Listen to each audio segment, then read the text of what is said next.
Well, good morning. This is not a really long message, but I think it's a needed one. Or God did, or He gave it to me.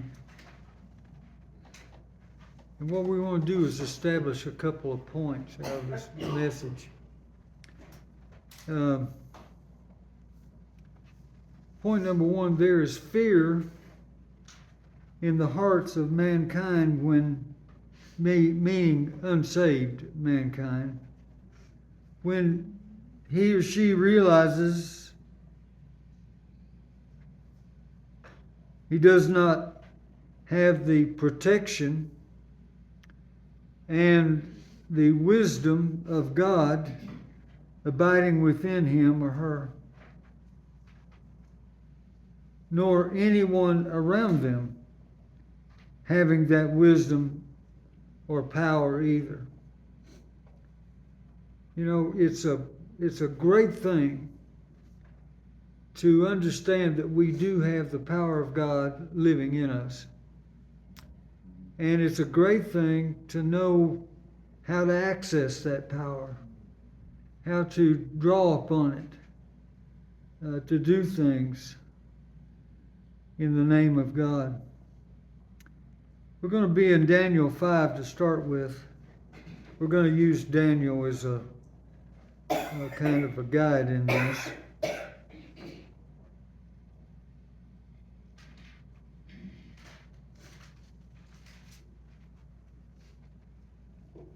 Verses 3 through 12, chapter 5, 3 through 12. We'll read them and then talk about them in a minute. In verse 3 it says, "Then they brought the golden vessels that were taken out of the temple of the house of God, which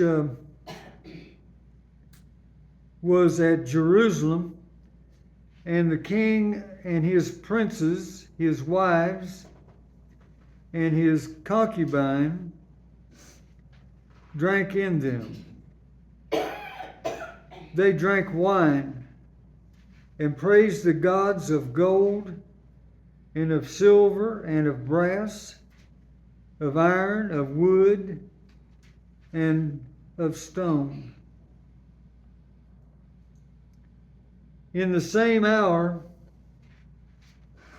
came forth fingers of a man's hand, and wrote over against the candlestick upon the plaster of the wall." I think that'd scare anybody just about, don't you? I don't believe there's anybody who wouldn't be moved by that. And to have those fingers out there and just take a finger and just write what he wants to on the wall.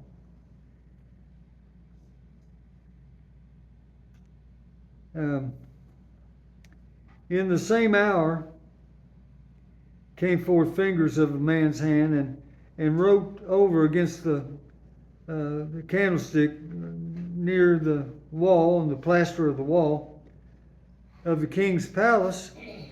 And the king saw the part of the hand that wrote. And he thought he was something.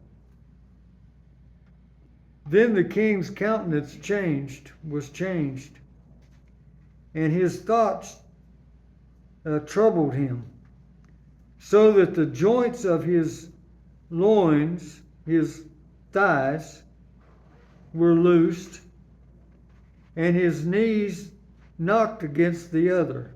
It says smoke there, but it doesn't get the connotation that knees knocking together. And so I would say he was a little troubled. Then the king's countenance changed and so forth. Then verse 7,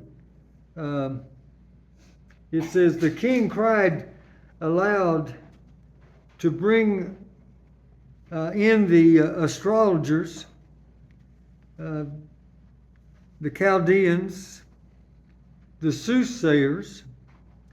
And the king spoke and said to the wise men of Babylon, whosoever shall read this writing and show me the interpretation thereof shall be clothed with scarlet and have a chain of gold about his neck, and shall be the third ruler in the kingdom. Then came in the king's wise men, but they could not read the writing, nor make known to the king the interpretation thereof. Then was King Belshazzar greatly troubled, and his countenance changed. So he didn't have the wisdom because he didn't know God. So he didn't understand what was going on, and what it turned in him was fear. His knees were knocking from fear. And then it says he was greatly in troubled, and his countenance was changed in him. He may have had a look on him of fear, may have turned white from fear, paled. Something changed, and his lords were astonished. Now, the queen, by reason of the words of the king and his lords, came into the banquet house. And the queen spoke and said, O king, live forever. He was probably wondering about that time whether he was going to live another day. Let not your thoughts be trouble you, nor let your countenance be changed. Well, his thoughts were troubling him, and his countenance had changed.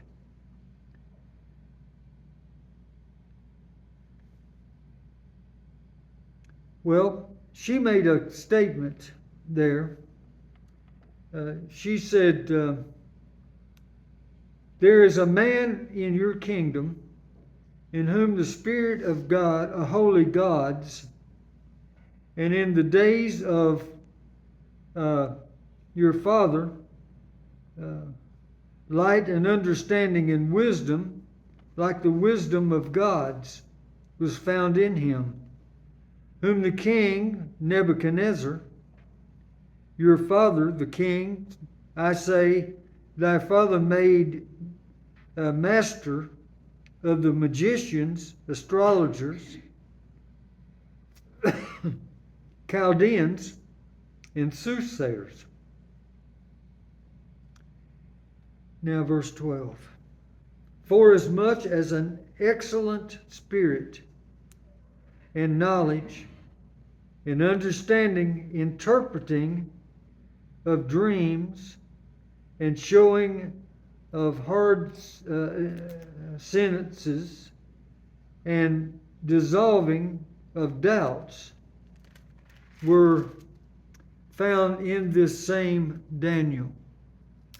So the king that was there who saw the writing on the hand was the son of Nebuchadnezzar.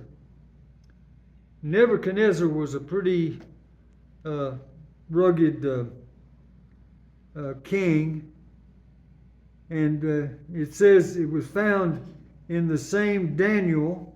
He had the Daniel that they brought in was the same Daniel under named Belteshazzar under the previous king. Now let Daniel be called, and he will show the interpretation of the writing.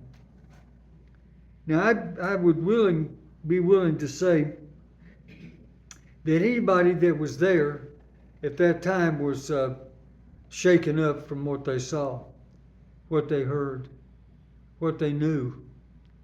And so in chapter 5, Daniel 5, verses 25 to 29. Daniel had come in, by the way, and was coming in and revealing what the message was. In verse 25, it says, "This is the writing that was written.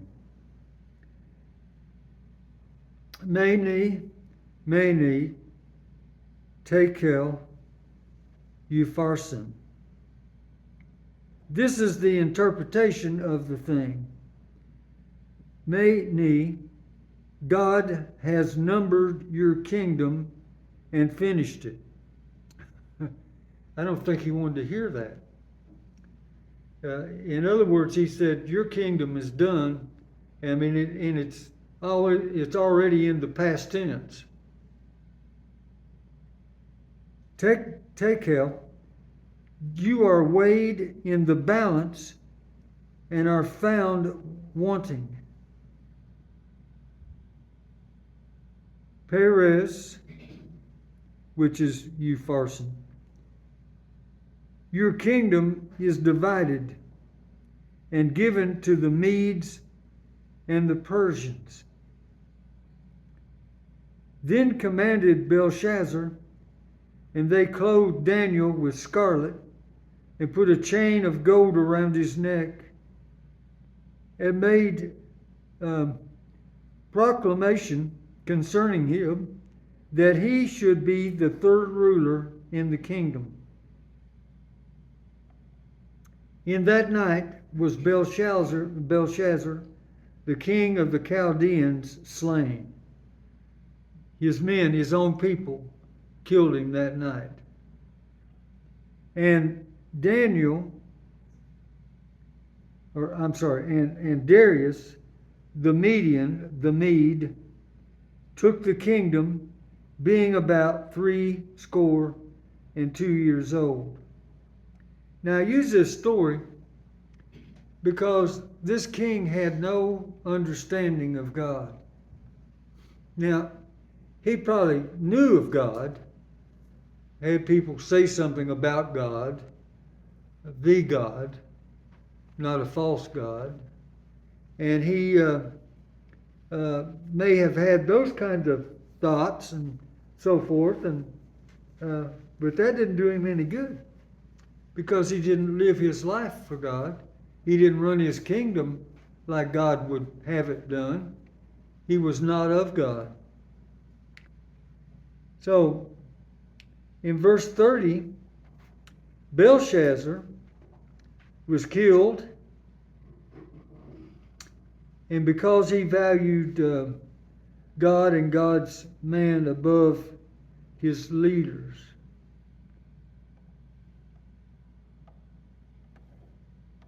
Actually, he didn't. He valued his men above God.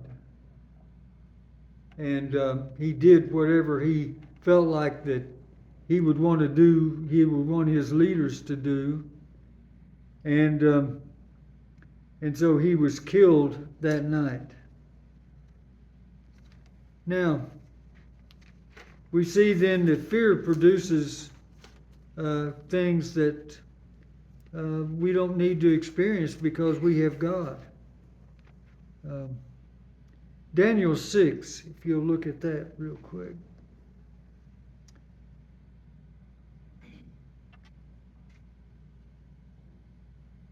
It is true that the Medes, which were the Chaldeans, and the Persians hated God and therefore hated Daniel. In chapter 6 there, we're going to read verses 4 through 12. These verses that made Daniel guilty before the king. See, Daniel was made a man that the king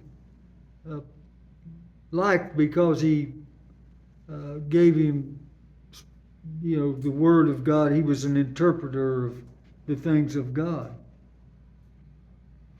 In Daniel chapter 6 and verse 4, it says this: Then the presidents and princes sought to find occasion against Daniel concerning the kingdom, but they could find none occasion nor fault, for as much as he was faithful, neither was there any error or fault found in him.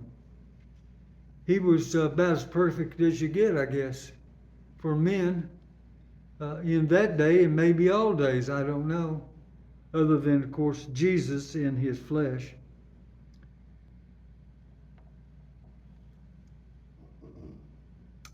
Then said these men, We shall not find any occasion against this Daniel, except we find it against him concerning the law of his God. Not the law of man, but the law of God. Then these presidents and princes assembled together to the king and said thus unto him, King Darius, live forever. All the presidents of the kingdom, the governors, and the princes and counselors and the captains have consulted together to establish a royal statute. Now, let me ask you something. What was peculiar about a royal statute in this land under Darius, under Darius? What was one thing that was unique about a law made under the Medes and Persians? It could not be changed. In other words, when he made this law, there was no changing it. It says, and to make a firm decree, and whosoever shall ask a petition of any god or man for 30 days. Here was the petition. The petition was you couldn't ask God for anything, even if you wanted to, nor any man anything for 30 days, except of thee, O king. Why did he do that? To make himself more important than any other man and God. He shall be cast into the den of lions. Now, O king, establish this decree and sign the writing, that it may not be changed according to the law of the Medes and Persians, which alters not. Wherefore King Darius signed the writing and the decree. Now when Daniel knew that the writing was signed, you got to understand this now.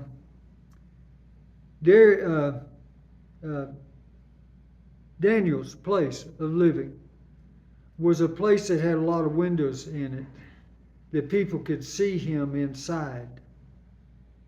And so what the men did, those presidents and those people that promoted this decree, they went to Daniel's place over near where he lived, and they waited for him to see what he did.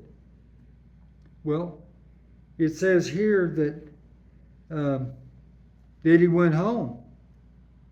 He left there and he went home, and Darius the Median took the kingdom, had already taken the kingdom. Now,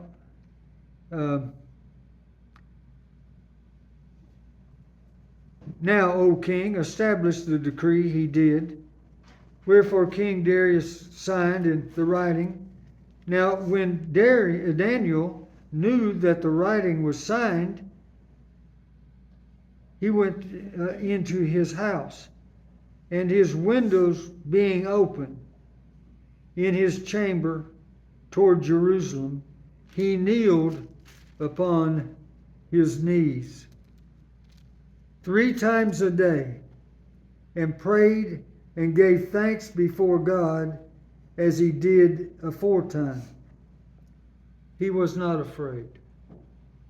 He was full of the strength of God, the power of God.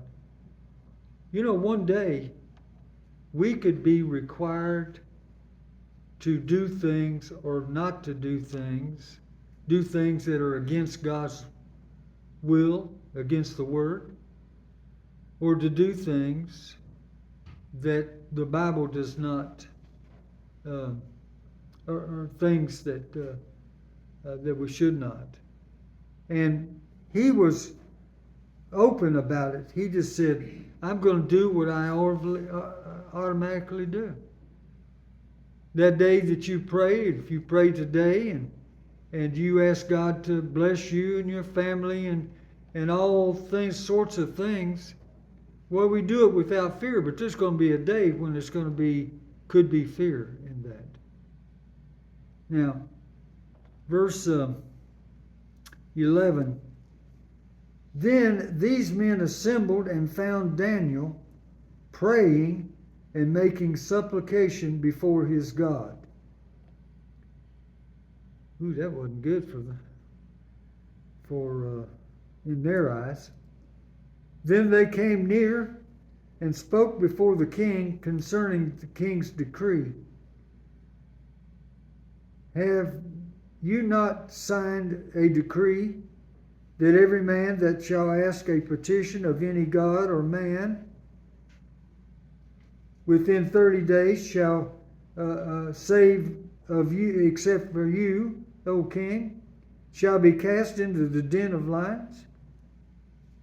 And the king answered and said, the thing is true, according to the law of the Medes and Persians, which alters not, which cannot be changed. This upset the king.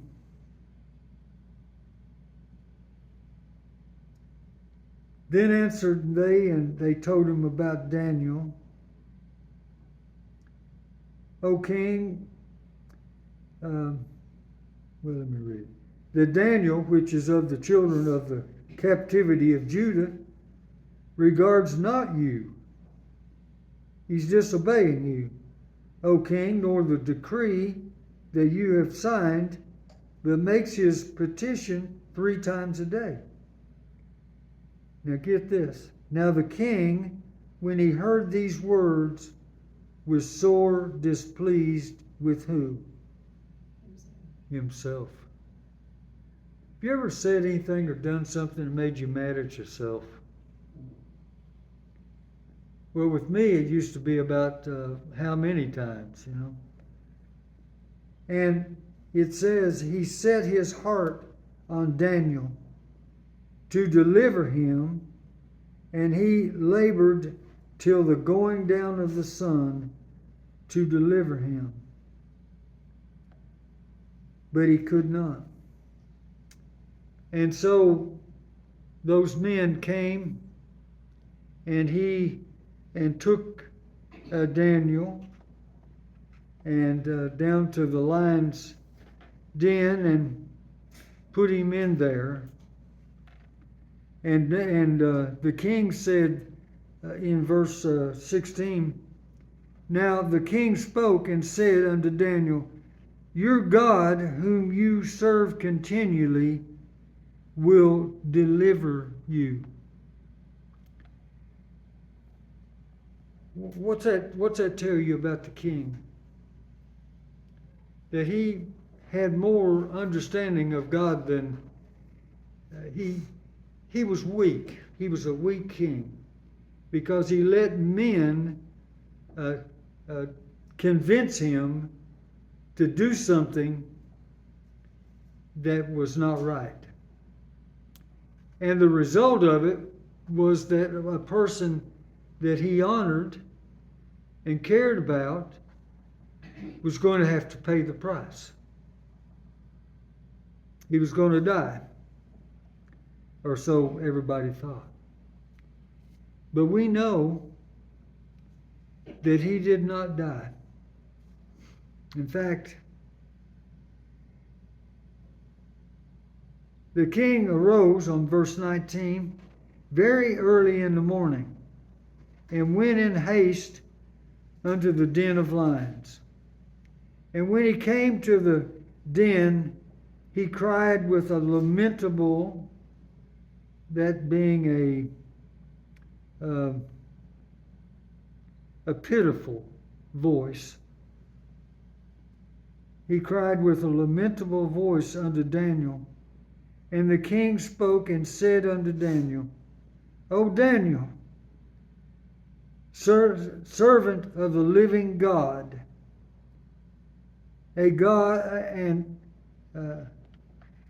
is your God, whom you serve continually, able to deliver you from the lions? And he didn't just simply say, Daniel, you okay? You still alive? No. He wanted everybody to understand. God wanted everybody to understand, and he did it.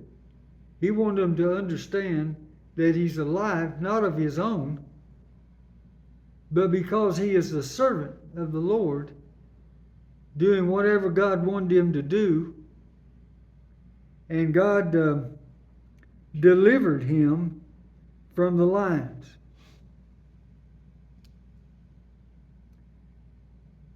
And we know the lions in the Bible, people had been offered to lions on a couple of occasions that I can think of right away.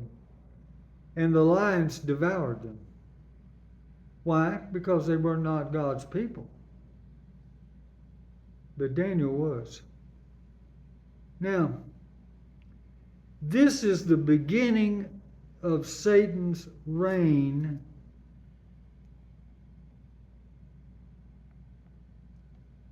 Well, let's say it this way. This is the beginning of the solidifying of Satan's reign in what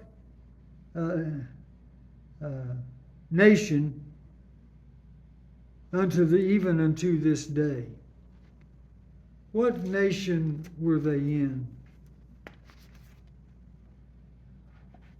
Well, I've got a map here. They were in, Where were they? they were in Iran and Babylon. That's right. Here it is. This right here, this portion, the yellow. All right. That's Persia and Media. And Elam, which was another name for Iran or that country, all the way up to the Caspian Sea, which it is today. It's a huge nation. And so we see that Satan has, aside from America, has put a lot of effort into the Middle East. And the Iranian people are very solidly Muslim. They hate God. They hate Christians. They hate Jews and anybody that has anything to do with them. So we see here in this thing, the second point, it being that Satan's reign is solidified in that part of the world. And unto this day, it is. Now, you take the other nations there, they're mostly Muslim. Well, all of that group is Muslim. The Arabian desert, that's Esau, by the way. and of course Egypt, and Egypt has some Christians in it, and there's other nations there, but mostly it is Muslim. Now, what does that mean? Well, it means that they worship Allah. And Allah was presented by a man who wanted to be the Christ of the Iranians, or the Muslim nations. So we see in the world that there's two Christs in effect working. Now we know the Christ of the Bible. We know how strong he is, and we know how delivering he is, how much he cares for his people, and how kind and how much peace he has brought into the world. And then we know the Satan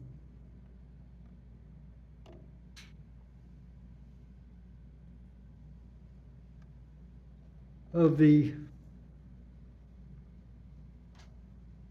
Middle East,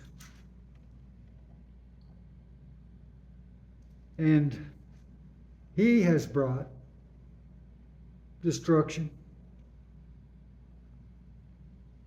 They killed 42,000 people of their own people not long ago.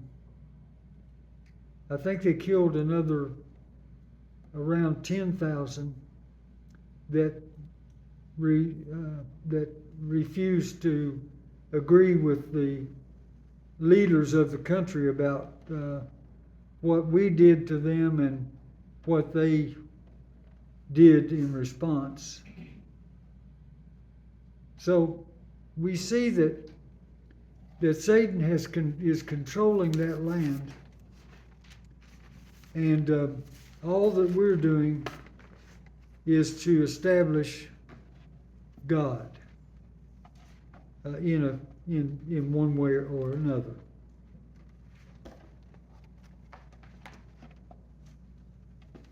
Satan's at work, and we're free from him. That's the 2 points. We don't have to believe him. We don't have a gun to our head that says, turn away from God, turn away from Jesus, or we'll kill you. It may come, though.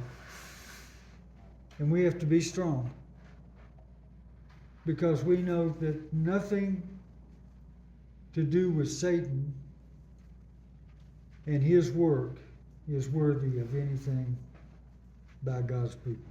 Amen? Amen. It's not. And we need to keep these things in mind because they're very important. We need to remember at all times who we represent.